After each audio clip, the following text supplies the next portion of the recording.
Hi friends, అందరికీ నమస్తే. ఈ వీడియోలో మనం టీసీసీ ఎగ్జామ్స్కి ఎవరైతే అప్లికేషన్ చేశారో వాళ్ళకి సంబంధించిన హాల్ టికెట్స్ అయితే డౌన్లోడ్ అవుతున్నాయండి. ఈ వెబ్సైట్ లింక్ నేను డైరెక్ట్ డిస్క్రిప్షన్లో ఇస్తాను, చూసి ఇదిగోండి ఇక్కడ క్లిక్ చేయండి. ఈ విధంగా రావడం అయితే జరుగుతుంది. సో ఇక్కడ select your district. Okay, so మీరు ఏ డిస్టిక్ అప్లికేషన్ చేస్తారో ఆ డిస్టిక్ని సెలెక్షన్ చేసుకోండి. తర్వాత సెలెక్ట్ యువర్ ట్రేడ్, అంటే డ్రాయింగ్ లోయరా హయ్యరా, టైలరింగ్ అండ్ ఎంబ్రాయిడరీ లోయర్కి అప్లై చేస్తారా హయ్యర్కి అప్లై చేస్తారా సెలెక్షన్ చేసుకోండి. తర్వాత ఇదంతా కూడా మీరు సెలెక్షన్ చేసుకున్న ఏదైతే ట్రేడ్ ఉంటుందో దానికి సంబంధించిన క్యాండిడేట్ లిస్ట్ మొత్తం వస్తుంది మీ జిల్లాకు సంబంధించి. మీ పేరు ఎక్కడ ఉందో చూసుకొని మీ పేరుని అయితే సెలెక్షన్ చేసుకోండి. వీడియో నచ్చితే ఒక లైక్ చేయండి. మరిన్ని అప్డేట్ ఇట్లాంటి ఇన్ఫర్మేషన్ వీడియోస్ పొందాలంటే సబ్స్క్రైబ్ చేయడం మాత్రం మర్చిపోకండి. నేమ్ సెలెక్షన్ చేసుకున్నాక మీ యొక్క డేట్ ఆఫ్ బర్త్ అక్కడ ఆన్లైన్లో అప్లికేషన్లో కొట్టిన డేట్ ఆఫ్ బర్త్ మాత్రమే ఇవ్వాలి. వేరే ఎంట్రీ చేస్తే అక్కడ టైప్ చేస్తే రాదు. ఇక్కడ గెట్ హాల్ టికెట్ అని కొట్టగానే మీకు హాల్ టికెట్ అయితే ఈజీగా పీడిఎఫ్ రూపంలో డౌన్లోడ్ అవుతుంది.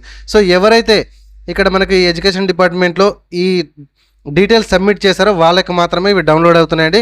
కొందరు అప్లికేషన్ చేసి ఇంటి వద్దనే ఉంచుకున్నారు, వాళ్ళకి డౌన్లోడ్ కావు. ఎందుకంటే మనం డిఈఓలో సబ్మిట్ చేస్తేనే కదా ఈ అప్లికేషన్ అనేది మనకి ఆన్లైన్లో వాళ్ళు యాక్సెప్ట్ చేసి హాల్ టికెట్ అనేది ఇష్యూ చేసేది.